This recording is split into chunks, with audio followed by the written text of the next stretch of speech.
Job I am not found, मुझे कोई शौक नहीं, यानी कि मुझे कोई शौक नहीं है कि पढ़ाई करूं, मुझे कोई शौक नहीं है कि खाना खाऊं, मुझे कोई शौक नहीं है कि चाय पीऊं, मुझे कोई शौक नहीं है कि तुमसे बार बार बात करूं, मुझे कोई शौक नहीं है कि मैं तुम्हारे साथ स्कूल जाऊं। यानी कि जब कभी भी आपको मुझे कोई शौक नहीं है, अगर इस तरह का अनुवाद आता है और आपको उसको स्पीकिंग टाइम में या फिर लिखने के टाइम में अगर यूज करना हो, तो आप ट्रांसलेशन के शुरुआती में आप सबसे पहले लिख दोगे कि आई एम नॉट फाउंड।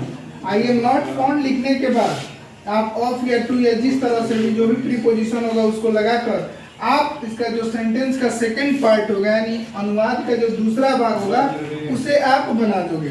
जैसे मुझे कोई शौक नहीं है कि तुमसे बात, मुझे कोई शौक नहीं है तुमसे बात करने का, तो I am not fond of talking to you.